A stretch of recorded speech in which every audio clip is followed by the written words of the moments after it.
Viewers কেমন আছেন? আশা করি সবাই ভালো আছেন, আমিও ভালো আছি। নতুন একটা ভিডিওতে আপনাদের সবাইকে স্বাগত। মূলত স্মার্ট মাল্টি প্লাগ, এই স্মার্ট মাল্টি প্লাগটি দেখতে পাচ্ছেন আপনারা। এখানে 1 2 3 4 5 6 ছয়টা ইউএসবি আছে, তিনটা সকেট আছে, ঠিক আছে।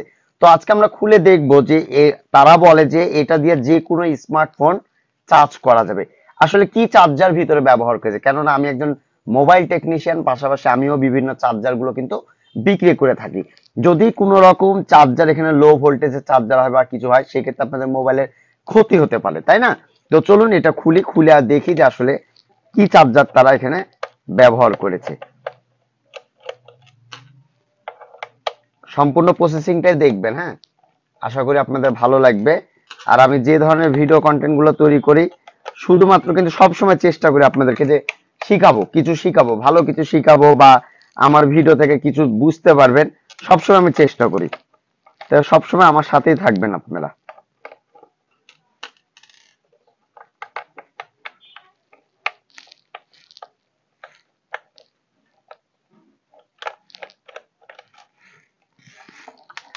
তো অলরেডি আমরা স্ক্রুগুলো খুলে নিয়েছি। খোলার পরে আমরা এখন এটা খুলে নিব, যে এটা যেহেতু এখানে বক্স সিস্টেমে করেছে তারা, বক্সের মতন করেছে এটা কিন্তু, হ্যাঁ, যেহেতু স্পেস বেশি না দিলে কিন্তু এগুলো খুলবে না। এটা কিন্তু খোলাও শিখতে হবে আপনাদেরকে। প্রত্যেকটা জিনিসে কিন্তু একটা সিস্টেম থাকে, না? সিস্টেম ছাড়া তো কোনো কাজ হয় না। তো এইটা হলো ভিতরের অংশ, আপনারা দেখতে পাচ্ছেন, এটা ভিতরের অংশ। আর এইটা হলো সেই আমাদের চার্জার। আমি চার্জার সেকশনটাও খুলবো, খুলে দেখবো যে কি আছে।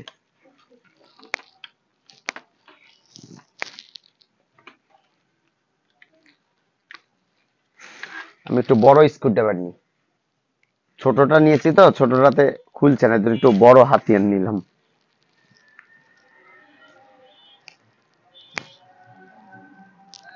চার্জার সেকশনটাও দেখবো আমরা।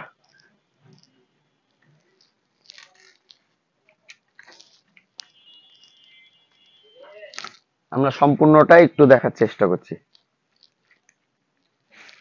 তো আলহামদুলিল্লাহ এটাও খুলে ফেলেছি। এখানে কি করেছে দেখি। এটাই সে আমাদের চার্জারটি, একটা দুইটা তিনটা চারটা পাঁচটা ছয়টা। তো এই সেকশনটাতে যে জিনিসটা আমরা দেখতে পাচ্ছি, এটা খোলার পরে, ঠিক আছে, এখানেও কিন্তু পুড়ে গেছে। এই চার্জার অনুযায়ী এইখানেও কিন্তু এই চার্জিং সেকশনটি পুড়ে গেছে। দেখুন যে পাওয়ার সেকশন আইসিটা পুড়ে গেছে, তার মানে এটা বাদ। আমার দোকানে কিন্তু সার্ভিসিং এর জন্য এসেছে, এটা অনেক দূর থেকে এসেছে, সেই ঈশ্বরদী থেকে আমার এক সাবস্ক্রাইবার ভিউয়ার্স, সে আমার কাছে এসেছে। তো আমি খুলে দেখালাম, পাশাপাশি যে জিনিসটা দেখার জন্য আরো ইয়া করেছি, যে এইখানে আইসিটা দেখতে পাচ্ছেন পুরাটা ফেটে গেছে। এখন এটা ঠিক করা সম্ভব কিনা? হ্যাঁ, এটা আপনি চাইলেও ঠিক করতে পারবেন, কোনো বিষয়ই না, এগুলো পারবেন। এখন এই আইসির মান কত কি করে বুঝবেন? সেই ক্ষেত্রে যদি না বুঝতে পারলেন, সেই ক্ষেত্রে আমরা এখান থেকে টোটাল কানেকশনটাই, এইখান থেকে কানেকশনটা টোটাল উড়াই দিব, প্লাস মাইনাস আমরা অন্য একটা চার্জার এখানে সেটিং করে দিব, ইনশাল্লাহ এটা কিন্তু ঠিক হয়ে যাবে। তো এই ধরনের চার্জার গুলো এই যে নষ্ট হওয়ার পিছে কারণ কি? নষ্ট হওয়ার পিছে কারণ হলো এখানে এতগুলো চার্জ দেওয়ার কারণে, একসাথে যদি বেশিগুলো চার্জ দেয়, সেক্ষেত্রে কিন্তু এই ধরনের প্রবলেম গুলো হয়ে থাকে।